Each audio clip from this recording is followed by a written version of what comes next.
Hello साथियों, नमस्कार। मैं निशांत आप सभी का स्वागत करता हूं आपके अपने डिजिटल प्लेटफॉर्म संभव एजुकेशन क्लासेस पर। उम्मीद करता हूं कि आप जहां भी होंगे स्वस्थ, व्यस्त, मस्त, जबरदस्त होंगे, अपना और अपनों का ख्याल रखते हुए पढ़ाई कर रहे होंगे।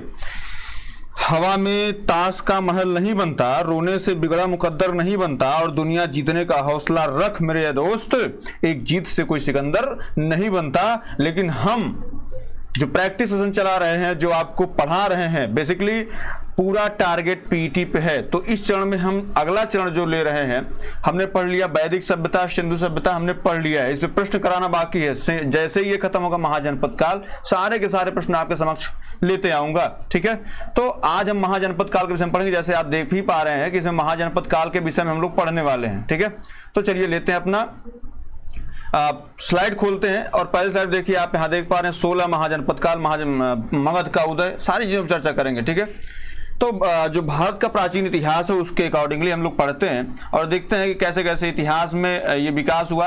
तो यहाँ पे प्राचीन भारत के इतिहास में 6ठी शताब्दी ईसा पूर्व को एक महत्वपूर्ण परिवर्तनकारी काल माना जाता है। अब यहाँ पे आ गया 6ठी शताब्दी। मगध राज्य का उत्कर्ष अगर आपसे पूछा तो कब हुआ था? 6ठी शताब्दी में जो हुआ था, मतलब 600 ईसा पूर्व। क्या आप इसको कहेंगे? इसको कहेंगे 600 ईसा पूर्व आप कहेंगे। ठीक है, इस काल को प्रायः आरंभिक राज्यों, नगरों, लोहे के बढ़ते प्रयोग और सिक्कों के विकास के साथ जोड़ा जाता है। इसी काल में सिंधु सभ्यता के बाद भारत में नगरीकरण की दूसरी प्रक्रिया प्रारंभ हुई। आपको पता है कि जो वैदिक सभ्यता थी वो ग्रामीण सभ्यता थी, है ना, लेकिन जो सिंधु सभ्यता थी वो बेसिकली आपकी नगरीय सभ्यता थी। तो नगरीय सभ्यता का जो दूसरा चरण कह सकते हैं आप, वो बेसिकली आपका मगध साम्राज्य का उदय में जो भी चीजें हुई इसमें होता है। इसी समय बौद्ध और जैन साहित्य, प्रारंभिक दर्शन के विचारधाराओं का विकास हुआ। ठीक है, बौद्ध और जैन धर्म के आरंभिक ग्रंथों में 6 महाजनपद का उल्लेख मिलता है। ठीक है, क्या 16 महाजनपदों का उल्लेख मिलता है। अब ये भी कभी प्रश्न आता है, किस उपनिषद में ये कहा गया है कि 16 जो है ये है, या किस बौद्ध ग्रंथ में कहा गया है? तो आप एक नाम सुने होंगे या पढ़े होंगे, अंगुत्तर निकाय। क्या? अंगुत्तर निकाय। अंगुत्तर निकाय ये एक ऐसा ये कह सकते हैं बौद्ध ग्रंथ है जिसमें 16 महाजनपदों की बात की गई है। जनपद शब्द का अर्थ है ऐसा भूखंड जहां जन अथवा लोग अपने पांव रखते हों, मतलब लोग रहते हों अर्थात बसे हों। जैसे मतलब आप समझ लीजिए, ऐसे ये हम ऐसे कोई ये जिला बना दे, जन बना दे, यहाँ पे लोग रहेंगे तभी तो जिला बनेगा, तो इसको जनपद बोल देते हैं। इस शब्द का प्रयोग संस्कृत एवं प्राकृत दोनों भाषाओं में किया गया है। हम प्राकृत की बात क्यों कर रहे हैं? क्योंकि जो बुद्ध ने उपदेश दिया था वो पाली में दिया था, लेकिन जैन ने प्राकृत में दिया था। तो बेसिकली पाली, प्राकृत और संस्कृत तीनों भाषा में मिलता है इसका। ठीक है, और इस प्रकार महाजनपद का शब्द का अर्थ जो है बड़ी राजनैतिक, आप ऐसे कह सकते हैं जो प्रदेश हो सकता है वो महाजनपद हुआ करता था, तो राजनीतिक भौगोलिक इकाइयों के तौर पर लिया जा सकता है। यह उत्तर वैदिक काल का वह समय था जब भारत में सिंधु सभ्यता के बाद दूसरा नगरीकरण हो रहा था। ये सभी महाजनपद आज के उत्तरी अफगानिस्तान से लेकर के अफगानिस्तान से पूर्वी और बिहार तक दक्षिणी भारत में गोदावरी नदी के बेसिन तक फैले हुए थे। एक एक करके हम लोग चर्चा करेंगे और कैसे देखेंगे कैसे क्या चीजें आगे विकसित हुई। लेते हैं अगली स्लाइड। अगली स्लाइड में क्या है, जब समय बीता आगे चल के जो मगध महाजनपद, इसी महाजनपद में सबसे शक्तिशाली उभरा और भारत का प्रथम साम्राज्य बना। पूछा जाता है आपसे कि भारत का प्रथम साम्राज्य कौन बना, तो बेसिकली बना कौन था? तो आपका मगध साम्राज्य बना। ठीक है, आप यहाँ पे पढ़िए, पहला साम्राज्य कौन सा था? तो मगध साम्राज्य। बौद्ध ग्रंथों में भारत को 5 भागों में विभाजित किया गया है। कौन कौन सा? उत्तरापथ या पश्चिमोत्तर भाग, मध्य देश या प्राची या पूर्वी भाग, दक्षिणापथ या अपरांत पश्चिमी भाग। तो ये सारे जो है आपके विभाजित किए गए थे। ठीक है, यद्यपि जनपदों के नाम की सूची ग्रंथों में एक समान नहीं है, लेकिन थोड़े बहुत परिवर्तन के साथ जैन ग्रंथ भी 16 महाजनपदों की पुष्टि करता है। अगर आपसे कोई प्रश्न बन जाए कि जो 16 महाजनपद हैं, क्या 16 महाजनपद, इनकी पुष्टि कौन करता है? तो इनकी पुष्टि आपके बौद्ध भी करते हैं, बौद्ध ग्रंथ भी करते हैं और जैन ग्रंथ भी करते हैं। बात क्लियर है? बस ये कि जैसे क्रम अभी हम लोग यहाँ पर जैसे काशी पहले पे आया, दूसरे कौशल आया, तीसरे पे आया, इस प्रकार से क्रम में परिवर्तन हो सकता है, लेकिन सबने इनको माना है कि ये जो है 16 महाजनपद थे।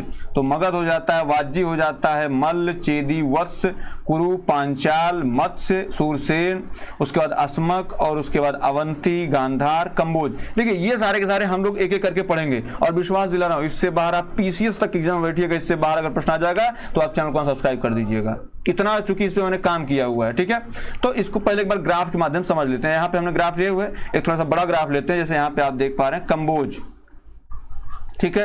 यहाँ पे आप तक्षशिला देख पा रहे हैं, गांधार देख पा रहे हैं, कुरु देख पा रहे हैं, सूरसेन देख पा रहे हैं, मत्स्य, अवंती, चेदी, वत्स, कौशाम्बी, ये गंगा नदी बह रही है ना। ये कोसल हो गया, मल्ल हो गया, पांचाल हो गया, तो ये सारी चीजें हैं। अब यहाँ पे आप श्रावस्ती, कभी कैसे कैसे राजधानी आपकी, ये काशी है ना।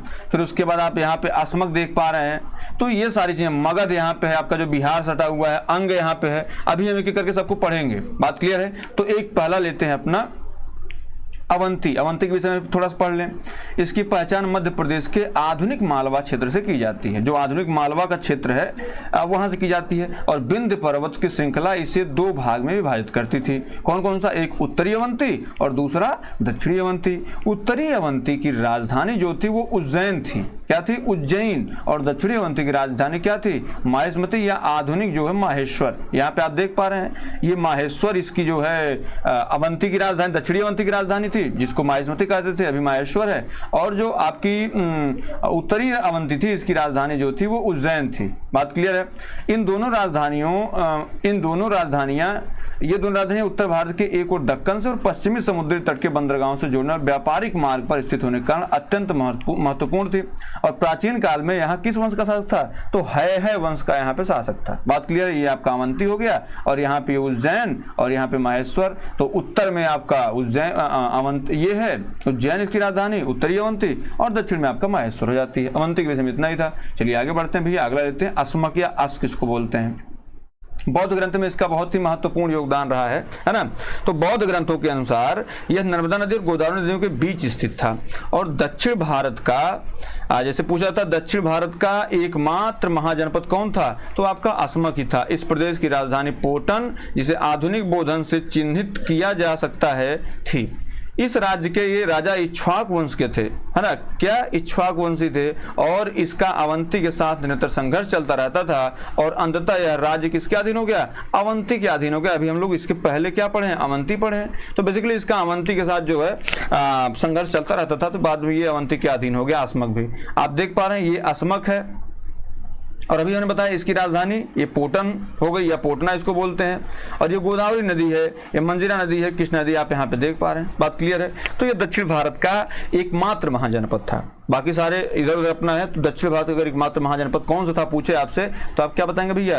एकमात्र जनपद जो था वो अस्मक था या अस्सक किसको बोलते हैं। बात क्लियर है। चलिए आगे बढ़ते हैं, अंग लेते हैं। अंग के विषय में थोड़ा जान लेते हैं। अंग क्या था? यह मगध के पूर्व में स्थित बिहार के वर्तमान मुंगेर भागलपुर जिले के आसपास का क्षेत्र था। यह चंपा नदी, कौन सी नदी पूछा जाता है, किस नदी किनारे अंग प्रदेश था? चंपा नदी, आधुनिक चंदन नदी द्वारा मगध से अलग होता था। इसकी राजधानी क्या थी? इसकी राजधानी भी क्या थी? तो इसकी राजधानी चंपा ही थी, जिसे पहले मालिनी नाम से भी जाना जाता था। अंग का मगध के साथ हमेशा संघर्ष होता रहता था और अंत में मगध ने इस राज्य को पराजित कर अपने में मिला लिया। और महाभारत का प्रसिद्ध राजा कर्ण इसी अंग देश का ही राजा था। नहीं, अंगराज कर्ण जैसे हम लोग सुने हैं, तो अंगराज कर्ण। तो आप ये भी कह सकते हैं कि जो अंग देश है इस महाजनपद का उल्लेख जो है ये महाभारत में भी किया गया है। ठीक है। तो आप ऐसे समझिए, दीर्घ निकाय के अनुसार महागोविंद ने इस नगर की निर्माण की योजना बनाई थी। आप यहाँ देख पा रहे हैं, यहाँ पूर्णिया है, यहाँ पे आप देख रहे हैं नेपाल है, यहाँ पे दरभंगा जिला है, यहाँ पे हजारीबाग है, यहाँ पे आप गंगा जी बह रही हैं। ठीक है। तो ये बहुत सारी चीजें इसमें हमने मैप में ले रखी है। ठीक है। तो ये सारी चीजें, मुंगेर आपका हो गया। तो आप देख ही पा रहे हैं मुंगेर और भागलपुर, यहाँ पे ये भागलपुर। तो आप यहाँ से आप इतना दूर समझ लीजिए। ठीक है। चंपा नदी यहीं बह रही है। ठीक है। तो ये सारी चीजें थी। ये अंग हो गया। आगे बढ़ते हैं। कंबोज पूछा जाता है, कंबोज वर्तमान में कहाँ स्थित है? तो कंबोज यह गंधार कश्मीर के उत्तर में आधुनिक पामीर का पठार क्षेत्र में स्थित था, जहाँ राजौरी व हजड़ा क्षेत्र आते थे। ठीक है।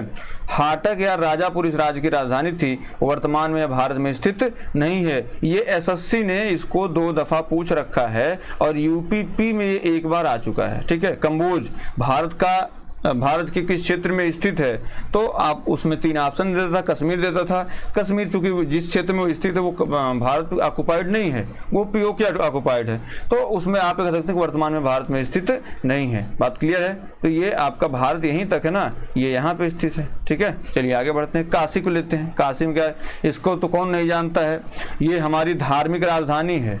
क्या है? धार्मिक राजधानी भैया, राजधानी। ये आपकी काशी जो है धार्मिक राजधानी है। न्यायिक राजधानी की बात करें तो प्रयाग है, और राजधानी कौन सी हमारी है, तो राजधानी लखनऊ है। का राज्य उत्तर में वरुणा, एक हमारी दोस्त है उसको वरुणा आज तक नहीं कहने आया, मतलब वो वरुणा ही बोलती, वरुणा नहीं होता कुछ लोग, तो वरुणा और दक्षिण में 80 नदी के बीच बसा था। इसकी राजधानी उत्तर प्रदेश का वर्तमान बनारस, वाराणसी, जिसका नाम वरुणा और 80 नदी के नाम पर वरुणा प्लस 80 बन गया क्या, वाराणसी। और 23वें जैन तीर्थंकर पार्श्वनाथ के पिता अश्वसेन काशी के राजा थे, और इसका कोसल, मगध, अंग राज्य के साथ संघर्ष चलता रहता था। भारतवर्ष की सर्वप्रथम नगरी यही थी, अंततः इसे कोसल राज्य में मिला लिया गया। समझिए, भारतवर्ष की सर्वप्रथम नगरी ये कहा जाता है कि काशी को अर्थात वाराणसी को कौन बसाया है, यहाँ पे इसको बसाने वाले शंकर भगवान है, स्वयं भोलेनाथ इसको बसाने वाले हैं। बात क्लियर है? तो ये सारी चीजें हैं। आगे बढ़ते हैं। छठा नंबर क्या है भैया, कुरु। कुरु को भी हम जान लेते हैं। कुरु, इसकी राजधानी आधुनिक इंद्रप्रस्थ, जो अभी 7वीं शताब्दी में तोमर राजपूत द्वारा दिल्ली नाम से स्थापित की गई थी। इस महाजनपद में आधुनिक हरियाणा और दिल्ली की यमुना नदी के पश्चिमी क्षेत्र के अंश मिलते थे। बुद्ध के काल तक कुरु एक छोटा सा राज्य था, जो आगे चलकर गणसंघ बना। ठीक है, आप यहाँ देख पा रहे हैं कुरु किंगडम है, ये हरियाणा, बेसिकली ये हरियाणा वर्तमान का दिल्ली यहाँ पे सटे हुए कुछ क्षेत्र है, और यमुना नदी इससे सटी हुई गुजरती है। बात क्लियर है? तो तोमर राजवंशों ने, जैसे पूछा था दिल्ली, जो दिल्ली है इसकी स्थापना किसने, तोमर राजपूतों के द्वारा दिल्ली की स्थापना की गई थी, दिल्ली नाम रखा गया था। उससे पहले ये क्या था, तो उससे पहले जो है ये कुरु था, और इसकी राजधानी क्या थी, इसकी राजधानी इंद्रप्रस्थ हुआ करती थी। बात क्लियर है? चलिए अगला क्या, कोसल। तो यह सबसे शक्तिशाली राज्य था। क्या था ये सबसे शक्तिशाली? इसमें उत्तर प्रदेश के अयोध्या, गोंडा, गोरखपुर और बहराइच जिलों के क्षेत्र शामिल थे। यह पूर्व में गंडक, जिसको हम सदानीरा कहते हैं, जैसे हम अभी नदी पढ़ रहे थे जो वैदिक काल में, तो सदानीरा गंडक को बोला था। पश्चिम में गोमती, इसको गोमल कहते थे। दक्षिण में सई या सर्पिका नदी, और उत्तर में हिमालय के तराई के बीच स्थित एक सुरक्षित राज्य था। ठीक है, और सरयू नदी इस राज्य को उत्तरी व दक्षिणी 2 हिस्सों में विभाजित करती थी। उत्तरी कोसल देश की प्रथम राजधानी अयोध्या थी, और श्रावस्ती, जिसकी पहचान आधुनिक सहेत महेत के रूप में की गई है, इसकी राजधानी क्या थी, इसकी राजधानी द्वितीय राजधानी हुआ करती, जो श्रावस्ती थी इसकी दूसरी राजधानी थी, और प्राथमिक राजधानी कौन थी, तो अयोध्या थी। कुशावती व सिरपुर, आधुनिक श्रीपुर दक्षिण कोसल की राजधानी थी, और कोसल सबसे प्रतापी राजा प्रसेनजित हुए, जो बुद्ध के क्या थे, समकालीन थे। बात क्लियर है? तो बेसिकली कोसल राज्य के विषय में आप पढ़ें तो जो हम लोगों का क्षेत्र पड़ता है, अयोध्या, गोरखपुर, गोंडा, बहराइच, ये क्षेत्र कोसल देश का हुआ करता था, और इसकी जो राजधानी, पहली राजधानी आपकी अयोध्या होती थी, और दूसरी राजधानी आपकी श्रावस्ती हुआ करती थी। बात क्लियर है? चलिए अगले लेते हैं 8वां नंबर।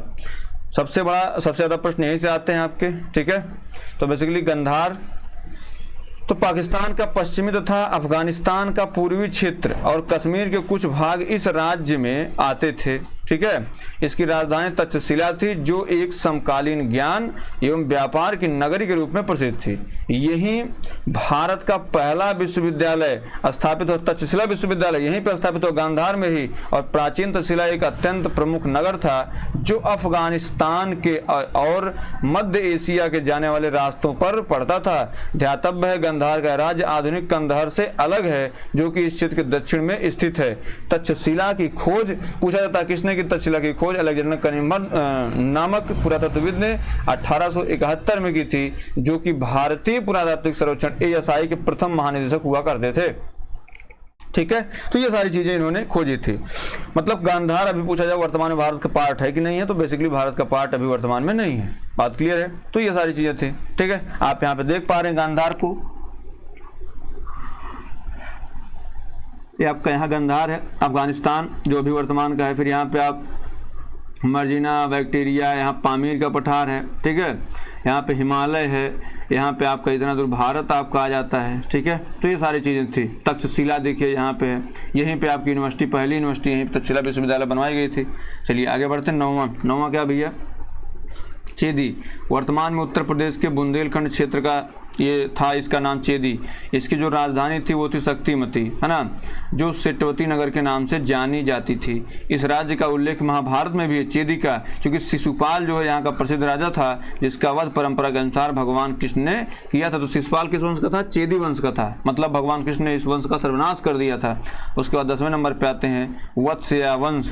उत्तर प्रदेश के प्रयाग, आधुनिक इलाहाबाद या प्रयागराज के आसपास के क्षेत्र, इसकी राजधानी क्या थी? कौशाम्बी थी, जो बौद्ध जैन धर्म की प्रमुख केंद्र थी। अपने उत्कृष्ट सूती वस्त्रों के लिए क्या था? ये प्रसिद्ध था। बुद्ध काल में यह पौरव वंश का शासन था, जिसका प्रतापी राजा उदयन हुआ। पूछा जाता है उदयन किस वंश का राजा था? तो उदयन बेसिकली आपका इसी वंश का राजा था। बात क्लियर है। चलिए अब आगे बढ़ते हैं पांचाल पे। किस पे? आगे बढ़ेंगे पांचाल पे, ठीक है। देखिए अगर हम पांचाल की बात करें तो पांचाल जो है इसके अंतर्गत मध्य गंगा यमुना दोआब का पश्चिमी उत्तर प्रदेश समाहित था, जिसमें रुहेलखंड आता था, ठीक है। रुहेलखंड क्षेत्र इसी में आता है। यह गंगा नदी द्वारा 2 शाखाओं में विभाजित था, उत्तरी पांचाल और दक्षिणी पांचाल। उत्तरी पांचाल की राजधानी अहिच्छत्र थी, जिसको आधुनिक बरेली के रामनगर नाम से चिन्हित किया। जो आधुनिक का बरेली रामनगर है वो बेसिकली इसी के नाम से होता था, ठीक है। और दक्षिण पांचाल की राजधानी कंपिल थी, जिसकी पहचान फर्रुखाबाद जिले में कंपिल से की गई थी। कन्नौज भी इसी क्षेत्र में आता था। तो पांचाल जो है बेसिकली इसकी उत्तरी पांचाल की राजधानी जो थी वो बरेली हुआ करती थी, और दक्षिणी पांचाल की राजधानी वर्तमान का फर्रुखाबाद और तत्कालीन कंपिल हुआ करता था।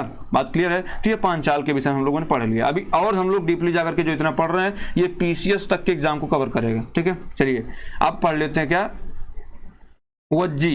वज्जी या ब्रिजी इसको बोलते हैं। वज्जी का अर्थ होता है पशुपालक समुदाय। ये बेसिकली यहाँ से प्रश्न आता है, यह जो है कितने राज्यों का एक संघ था? तो वज्जी जो था वो 8 राज्यों का एक संघ था, इसीलिए इसको अट्ठकुलिका कहा जाता था। कहीं कहीं 9 लिखा हुआ है, हमने यहाँ पे मेंशन कर दिया है, कहीं कहीं 9 लिखा है, बेसिकली 9 होता नहीं है, ठीक है।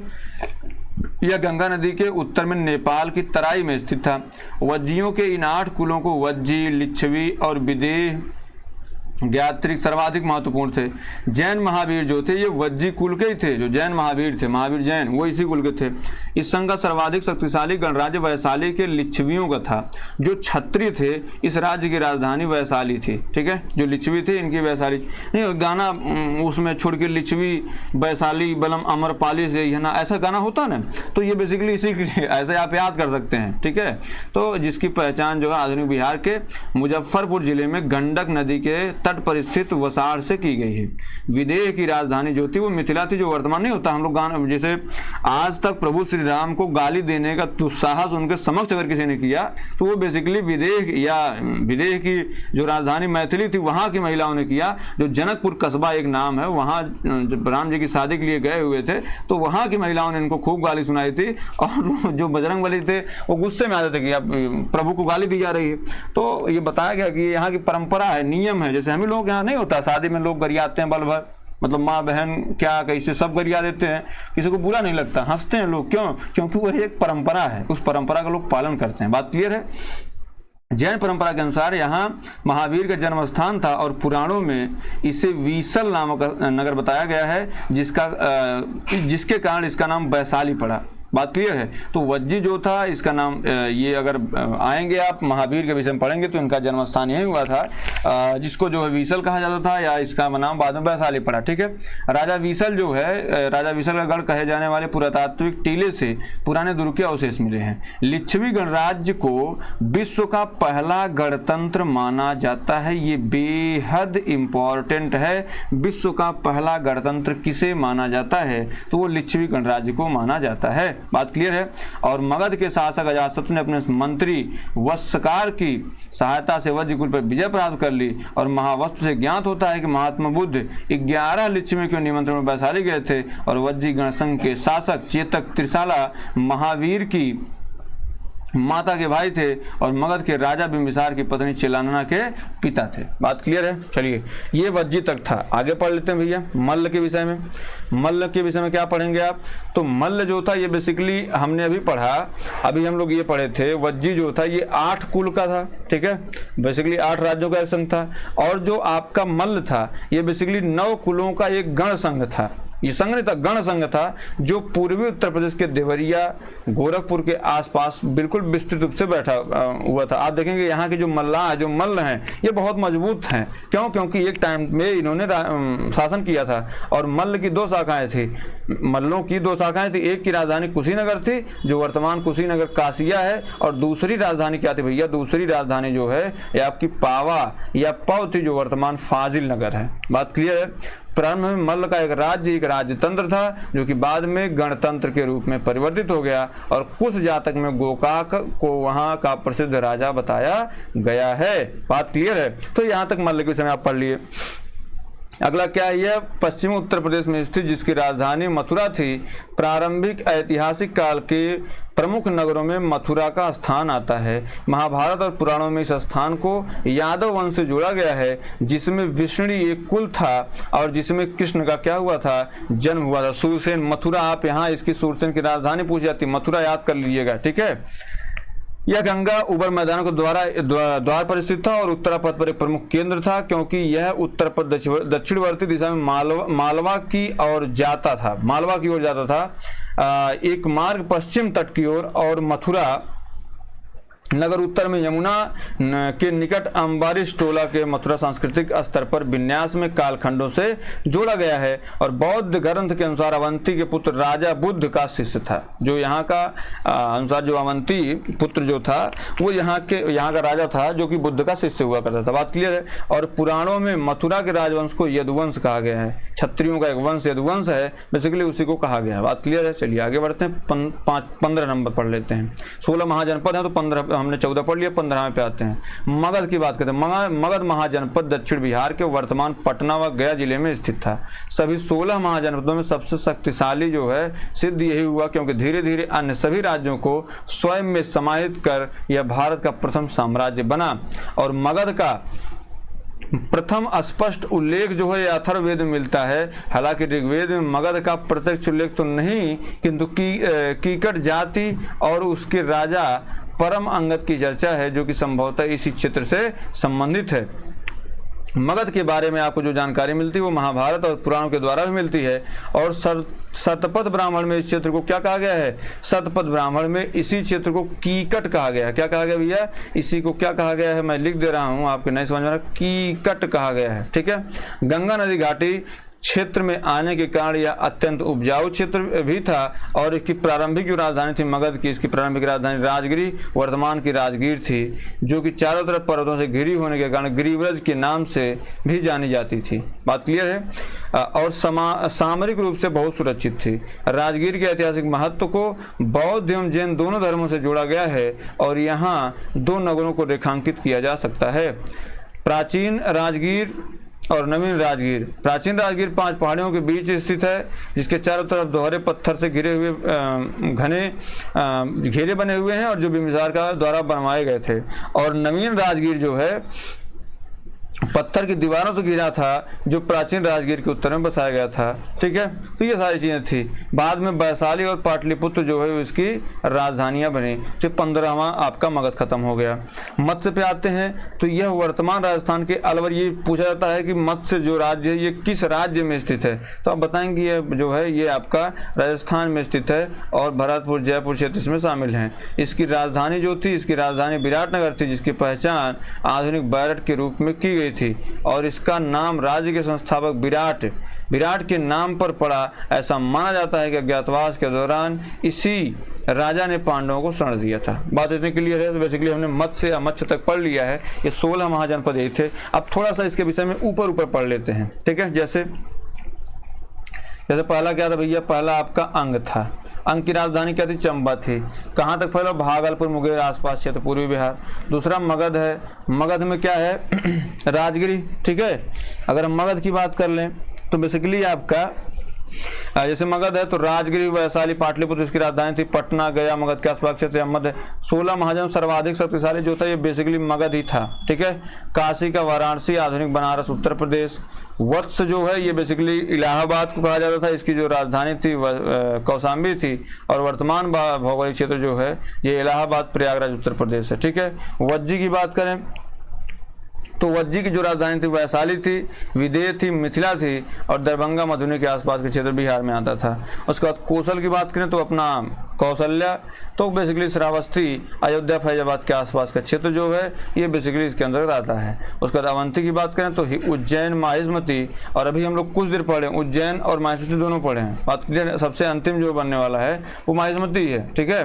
ये कहाँ पाया जाता है? मालवा मध्य प्रदेश में पाया जाता है, ठीक है। उसके बाद अहिछन या कंपिल ये उत्तरी उत्तर प्रदेश में है, और शक्तिमती जो है ये बुंदेलखंड और बुंदेलखंड उत्तर प्रदेश एवं मध्य प्रदेश पर में स्थित है। इंद्रप्रस्थ की बात करें तो आपको पता है दिल्ली, मेरठ, हरियाणा के आसपास के जितने भी क्षेत्र हैं वो उनमें जो है सम्मिलित है।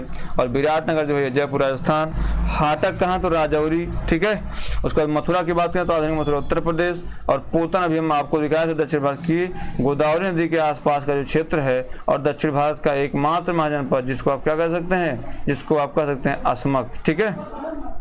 उसका रहता नंबर लास्ट तक्षशिला, और यह पेशावर रावलपिंडी के आसपास का पाकिस्तानी क्षेत्र था, ठीक है। और तक्षशिला में जो है पहला विश्वविद्यालय भी स्थापित हुआ था। तो बेसिकली आज की क्लास आपकी यहीं तक। उम्मीद करता हूँ क्लास आपको पसंद आई होगी, और पसंद आई हो तो मेरे दोस्त, मेरे भाई प्लीज़ लाइक शेयर सब्सक्राइब जरूर कर लिया करें। बहुत बहुत धन्यवाद।